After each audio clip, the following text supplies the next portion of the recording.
Hmm?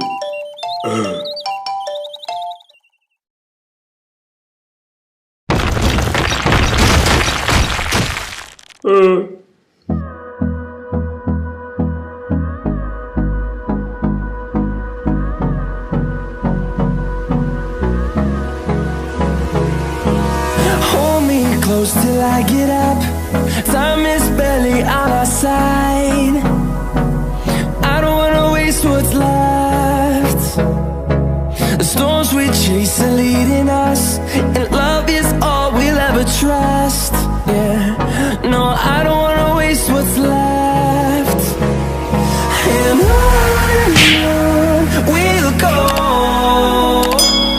through the wastelands, through the highways, till my shadow turns to sun rays. Selamat malam semuanya. Apa kabar nih? Bagaimana keadaan kalian hari ini? Sebelumnya nih, perkenalkan, nama saya Tias. Saya di sini akan membahas tentang manajemen risiko.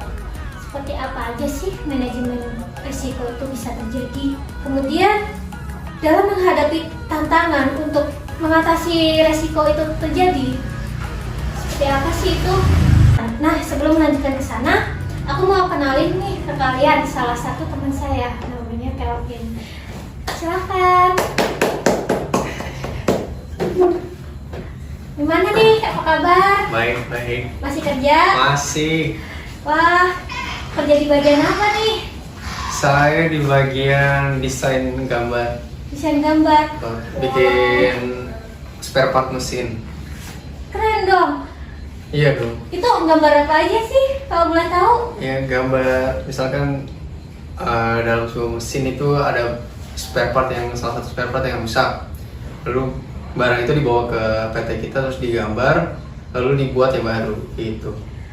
Ada kira-kira tuh ada target nggak di setiap usaha dalam sehari nih kerja nih, ada nggak sih target kita harus bikin desain berapa? Target sih tergantung dari perusahaan yang kita ini ya, yang kita buat spare partnya. Misalnya dia minta satu spare part, ya kita bikin satu spare part terus berapa hari gitu. Nggak ada target sih. Jadi berarti di sini kita menunggu hasil dari atasan kita ya. Iya. Kalau ada job desk ya. Kalau nggak ada job desk kira-kira gimana tuh? Ya kemarin kita gambar helm kita sendiri atau gambar motor sendiri. Iya. Gitu. Oke. Nah, aku mau nanya dong nih ke Kelvin. Kira-kira manajemen risiko menurut Kelvin ini gimana sih? Kan kalau menurut saya pribadi ya, manajemen risiko itu kan kemungkinan sesuatu hal yang terjadi secara tiba-tiba nih. Iya. Tahu-tahu hal itu tuh sebenarnya nggak direncanakan, hal itu tuh sebenarnya nggak pengen itu terjadi, tapi kita tuh nggak ada antisipasi atau apa, tahu-tahu tiba-tiba itu datang aja, tahu-tahu itu tiba-tiba menghampirin aja, padahal kita tuh udah berusaha jangan terjadi, kita udah hati-hati. Iya. Tapi itu tetap terjadi. Nah, menurut Kelvin tuh manajemen resiko sendiri tuh apa sih? Menurut saya manajemen risiko itu penerapan suatu kebijakan untuk meminimalisir nih dalam perusahaan itu supaya kualitas kerja kita semakin baik gitu. Jadi supaya nggak ada penurunan kualitas kerja gitu. Supaya nggak ada penurunan kualitas Iya. kerja. Oke. Nah, manajemen risiko itu sendiri kan kita pasti akan menghadapi ya, walaupun tiba-tiba tuh terjadi. Oke, sebelum kita lanjut ke yang lebih dalam, aku mau panggil teman saya lagi. Namanya Vicky dan Christian. Silahkan. Halo Tias. Halo. Halo semua. Halo. Baik, salam dulu deh. Gimana nih? Apa kabar semuanya? Baik. Kesini naik apa? Ada sedikit repot. Kenapa? Iya. Bayar dong. Dia motor mahal saya angkot. Jauh nggak? Kena macet nggak? Macet banget tadi kesini. Lumayan sih. Lumayan sih tapi- dari Bekasi kesini. Ya. Hujan nggak? Enggak kali ini enggak. Panas nih. Panas. Panas Oh, banget badannya. panas. Iya, Oh, panas. kamu menyalakan kipasnya. Nggak ada. Oke. Aku tadi kan udah bahas nih sama Kelvin nih tentang apa sih itu manajemen resiko. Nah, manajemen resiko itu kan sendiri terjadi itu karena suatu hal yang nggak kita mau ya, dan dia tuh tiba-tiba datang gitu kan.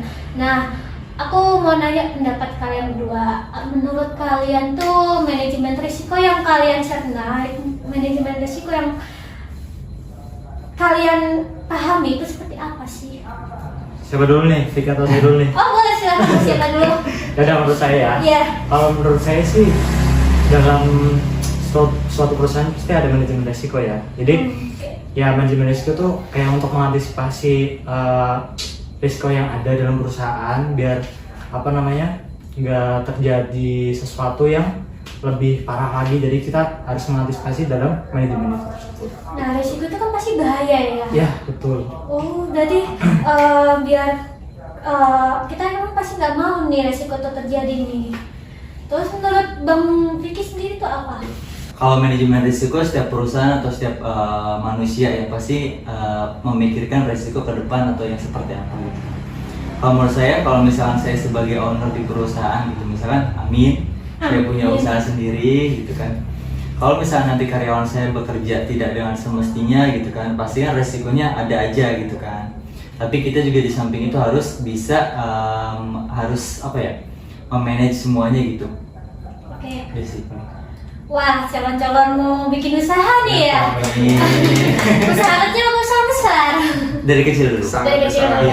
Bertahap ya, biar lebih maju pelan-pelan. Amin. Oke, di sini kan kita udah bahas nih manajemen risiko apa.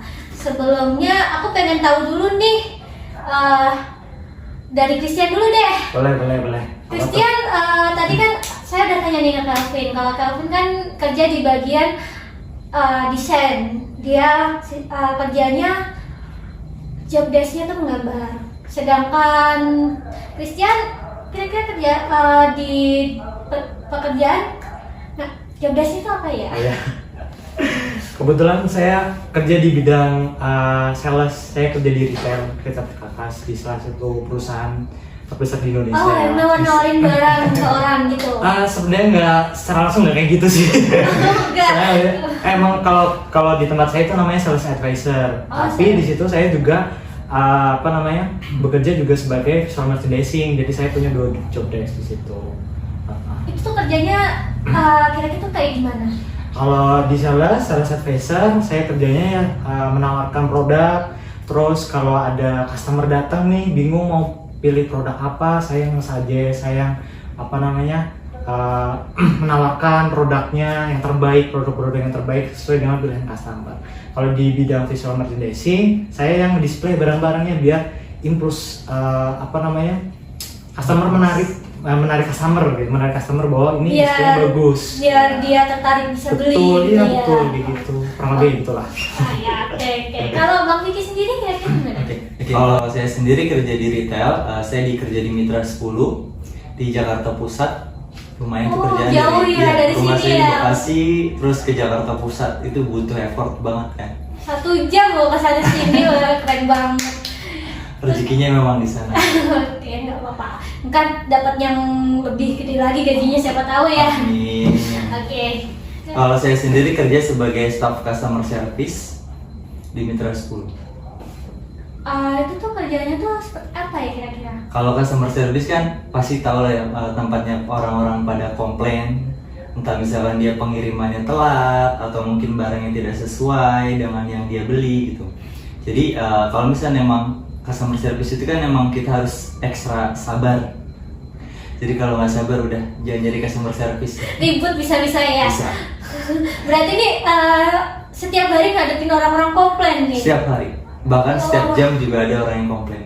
Itu tuh kalau bisa nih pelanggannya nih ngamuk nih dan nggak terima sama apa yang kita jawab. Padahal kita jawabnya udah sopan, kita jawabnya udah ramah, tapi dia tetap kayak bikin onar lah, istilah kayak gebrak meja lah atau segala macam. Nah kira-kira menurut Bang Vicky tuh ngadepinnya gimana sih? Paling kalau kita namanya karyawan tetap aja sabar ya, pasti walaupun kita diinjak-injak atau gimana, paling nanti yang nengahin itu kalau nggak manajer kita ya security yang di situ. Jadi kemungkinan kalau misalnya bikin onar sih belum ada sampai saat ini. Tapi kalau misalnya mungkin mereka marah semarah-marahnya tapi nggak main fisik sih.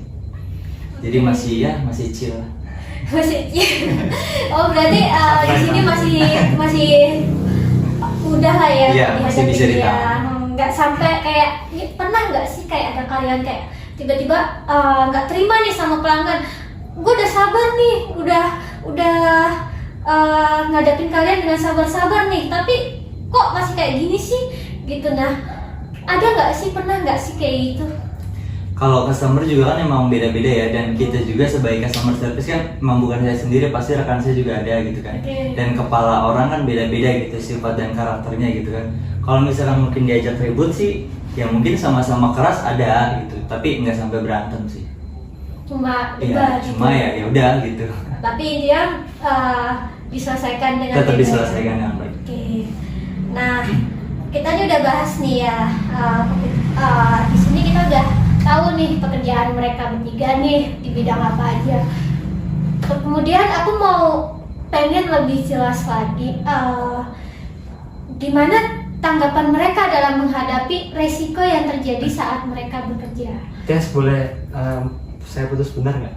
Kita kan tadi udah tahu ya pekerjaan Iya. kita masing-masing ya. Gimana Tias nih pekerjaannya sebagai apa? Iya. Kita belum tahu nih. Pasti kan Bisa jelasin nggak? di luar sebagai Oke. Oh iya. Tahu kan kita tuh pengen tahu pekerjaan itu sebagai apa? masih single gitu. atau enggak. Tapi pekerjaan aja lah, pekerjaan aja udah cukup. Gimana? Oke, saya sendiri tuh bekerja di bagian warehouse, di bagian BPC, di mana saya menerima surat jalan masuk, surat barang masuk, barang keluar. Saya juga membuat surat jalan, di mana saya juga harus ngecekin nih barang-barang apa aja nih yang keluar, apa aja nih yang masuk. Itu pekerjaan saya. Oh berarti bisa dibilang Tias itu admin ya? Ya, admin bisa. iya. Belum jadi supervisor ya. Oh. Kalau jadi supervisor udah kayak bos ntar. Oh iya. Dia mau jadi Oke. Oke, lanjut ya. Yang tadi saya mau bahas, Oh, iya. aku mau bahas tentang kemungkinan terjadinya resiko nih saat kita bekerja nih. Kalau di saya sendiri kan mungkin saja saya resikonya barangnya kosong, padahal kan harus segera dideliverykan. Ada juga saat incoming ternyata barangnya nih kurang atau kelebihan gitu kan. Ada juga saat saya membuat surat jalan, kemungkinan surat jalan tahu-tahu kok robek atau nggak tintanya habis gitu. Bisa jadi juga surat jalannya kosong nih, kan harus cari stok lagi kan, harus beli lagi nih keluar. Sedangkan kan itu urgent dan harus jalan terus, nggak bisa berhenti. Berarti kan mau nggak mau kan saya harus nyediain stok supaya itu tetap jalan terus. Nah, oke. Kemudian saya itu pengen bahas resiko terjadinya di kafe dulu, desain. Kira-kira resiko apa aja sih yang terjadi saat kamu bekerja? Oh, risiko dalam pekerjaan ya, kira-kira ya. Apa ya, risiko dalam pekerjaan paling risiko dalam persaingan ya, saingan antar perusahaan ya. Saingan antar perusahaan, oke? Jadi kan di masa sekarang ini kan semakin maju, pasti rata-rata penggunaan perusahaan kan menggunakan mesin semuanya. Pasti akan muncul perusahaan-perusahaan yang mempunyai tujuan yang sama dengan kita, kayak bikin spare part dari mesin. Nah itu mungkin. Jadi ya persaingannya di situ sih susahnya dalam perusahaan kita gitu. Luas sekali ya. Oke, aku pengen mengambil contoh yang kecil aja, yang sekira-kiranya bisa nih kita gambarkan secara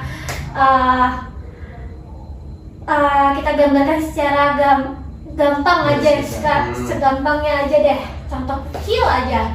Kira-kira tuh risiko apa sih yang terjadi saat kita bekerja di bagian Kelvin nih, bagian Kelvin yang gambar nih ya. Ya paling apa ya? Misal dalam perusahaan kita, kalau kita salah dalam menggambar, pasti kan perusahaan yang langganannya kita ini pasti bakal turun kepercayaan kepada perusahaan kita. Jadi akan mencari perusahaan-perusahaan yang lain yang lebih kompeten gitu. Berarti kalau misalnya nih kita gambar, terus gambarnya ternyata ukurannya kurang atau kelebihan, pasti iya. hasilnya juga pasti jelek kan ya. Nggak bisa dipasang di mesin. Oke, dan itu persaingan akan terjadi resiko gitu Iya, kan ya. resiko. Ya, kalau di bagian sales service sendiri tuh apa sih resikonya? Saya berarti ya. Kalau di bagian sales nih, kan Iya. saya ada 2 job desk nih ya, sales sama VM ya. Ya, Kalau oke, di ya. kalau di resiko di sales, pertama kayak misal kayak traffic menurun, kita nggak ada pelanggan sama sekali. Jadi kita nggak ada income dong masuk, nggak ada penjualan kan. Nah, terus yang kedua bisa termasuk kayak sebenarnya saya mah kayak dia kayak misal barangnya nggak ada, customer nyari suatu barang tapi barangnya nggak ada, Kosong gitu kosong ya. dan yang lebih parah lagi kalau misal substitusi barangnya juga nggak ada gitu. Padahal di daftarnya ada gitu. Ya kadang juga kita main data juga, jadi antara fisik dan data itu udah sesuai, itu juga kayak menjadi resiko buat kita kan. Terus Itu jadi jatuhnya kan inventory kan ya. nah betul, cuma Oke. itu udah ada bidangnya masing-masing sih, udah ada bidangnya. Kalau di bagian VM sendiri itu yang lebih menonjol dari resikonya sih ke budget sih, budgeting. Iya, karena saya VM juga selain display, saya juga ngurus kayak percetakan, terus ngurus kita nyetak kayak gitu. Saya kan harus mikir budget ya, biar budgetnya tidak over budget ataupun dengan bahan yang sesuai dan dengan budget yang sesuai juga. Wah. Resikonya termasuknya lumayan sih, Lumayan ya. karena berhubungan dengan duit. Lebih juga Kristiani juga megang 2 job desk loh. Ya, betul. 2 job desk, wah luar biasa. Oke, sekarang aku mau lanjut ke Bang Vicky. Tadi customer service ya? Kayak di customer service itu resiko kemungkinan terjadi itu apa sih Bang? Kalau customer service kan pasti yang pasti pelayanan ya. Jadi kalau misalnya kita pelayanan buruk, customer pun nggak ada gitu kan. Terus kalau misalkan emang customer service juga kan emang komplain itu pasti ada aja gitu. Kalau misalnya saya sendiri kan customer service juga megang yang namanya pengiriman sama barang titip. Jadi ketika customer mungkin dia beli, dan pada saat dia penitipan barang itu kan ada deadline-nya. Misalkan dia nitip dari tanggal sekarang misalkan tanggal 16 atau mungkin tanggal berapa, terus dia mau diambil tanggal 20 gitu. Kalau misalnya pas tanggal 20 dia mau ambil, lalu barangnya nggak ada, otomatis customer komplain gitu. Jadi kan resiko yang kita dapat pasti customer itu udah nggak mau belanja lagi ke kita gitu kan. Iya. Terus sama dengan pengiriman. Jadi kalau misalnya pas dia pengiriman pun barangnya pada tanggal dia pengiriman barang yang nggak ada atau tiba-tiba pecah, contohnya keramik gitu kan, pasti pengiriman itu jadi telat kan. Jadi otomatis customer kan jadi berkurang lagi gitu. Jadi kapok gitu buat belanja di kita gitu. Jadi yang mungkin resiko di kami ya harus pelayanan yang baik gitu. Jadi biar customer tetap Harus datang lagi, dijaga datang gitu lagi ya. Packingannya juga harus kuat Iya. gitu ya. Oke. Namanya kalau misalnya di dunia pelayanan kan harus kayak gitu. Jadi kita harus dengan senang hati melayani customer. Berarti Oh. CS itu kayak citra perusahaan ya. Iya, Harus- jadinya Sebenarnya itu Iya. kepala sih menurut saya. Kalau nggak bagus ya, Iya, akhirnya susah. Customer pada Bener, pergi Bang. semuanya. Pergi semuanya kacau jadinya ntar. Oke. Nah, menurut kalian semua nih, kan kita kan udah bahas nih resiko-resiko terjadinya nih. Si Calvin mungkin perusahaan akan cari yang lain karena gambarnya salah. Si Christian juga lumayan tadi ya resikonya terjadi, entah kita nggak dapat pelanggan dan budgetingnya salah gitu. Dan Bang Vicky sendiri juga pelayanannya kalau nggak baik pelanggan pergi, berarti juga nggak jauh beda dari tadi kan sales service, Customer service. customer service. Nah, menurut kalian tuh gimana sih biar hal itu tuh, walaupun itu pasti akan terjadi ya, dan Ada kita nggak, kemungkinan lah ya. walaupun mungkin aja itu akan terjadi atau bisa akan benar-benar terjadi, tapi kan kita nggak bisa kan nyegah itu nggak akan terjadi gitu kan. Nah, yang kita bisa lakukan kan kita menjaga supaya hal itu nggak terjadi. Nah, ya. Bukan kalau mencegah juga suatu saat pasti akan terjadi lagi gitu kan ya. Seperti saya stok barang habis nih, supaya aku mau nyegah supaya barang nggak habis, beli banyak nggak taunya ntar malah over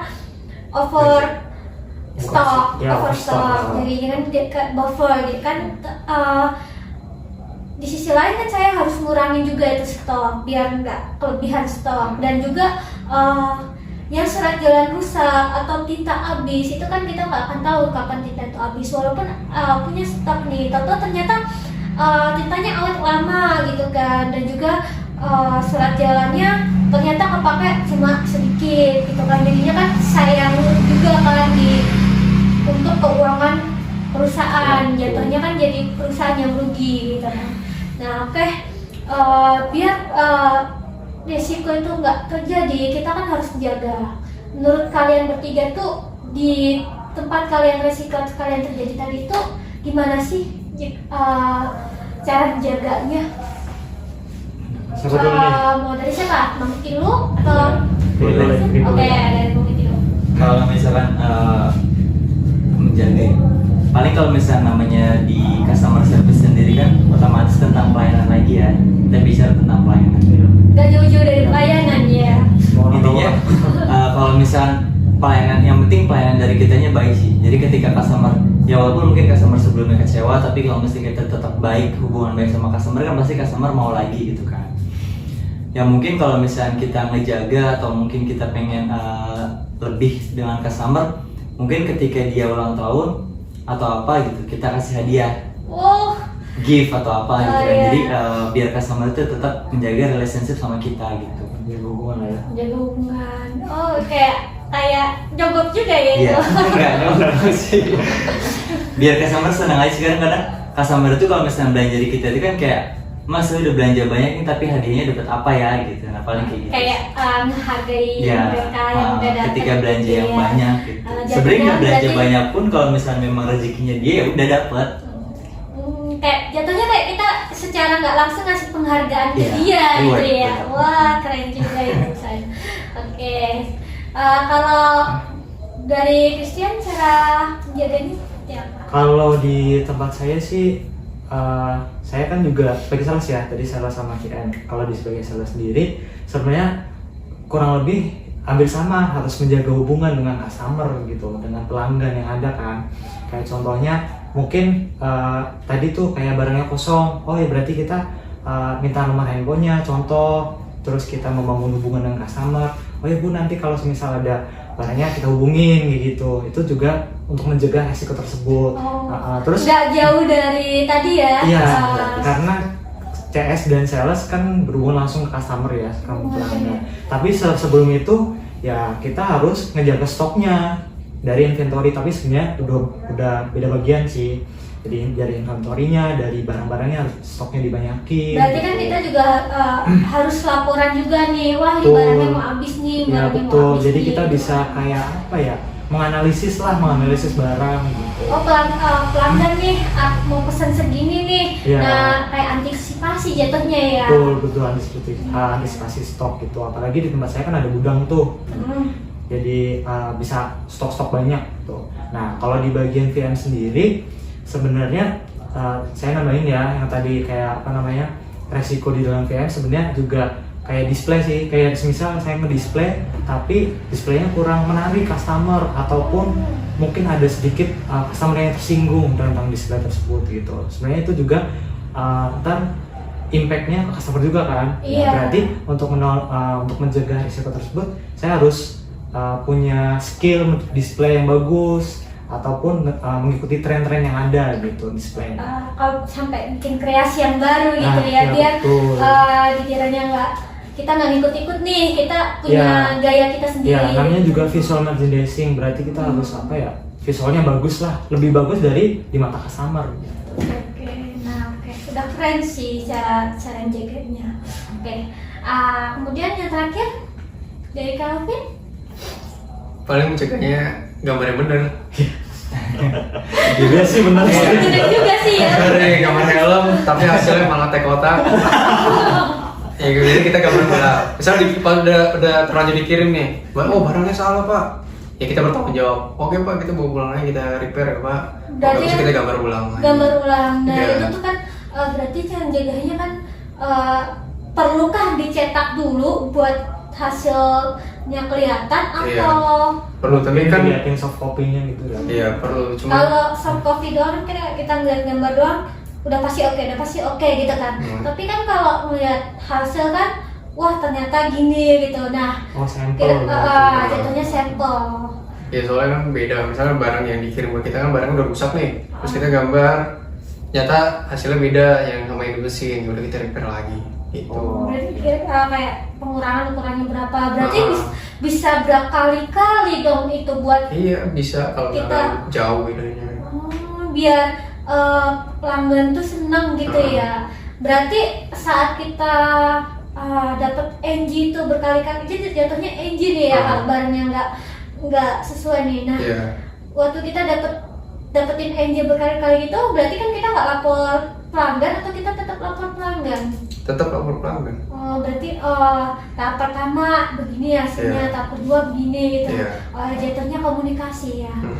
Oke, berarti hubungannya sama pelanggan juga baik ya. Kan kita juga hubungannya sama pelanggan baik. Iya, jadi ya kita saling sautan lah.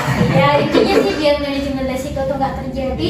Selain nyegah, kita juga harus komunikasi dengan tim kita, dengan orang-orang tertentu supaya nggak jadi kesalahan gitu kan. Betul. Oke, di sini kita juga udah bahas banyak ya tentang manajemen resiko. Ya ampun, udah nggak kerasa ya kita udah sama ini 1 jam. 1 jam. Kayaknya udah. Udah oke. Udah di sini aja pembahasan dari kita. Oke, sekian dari kami. Selamat malam. Dadah.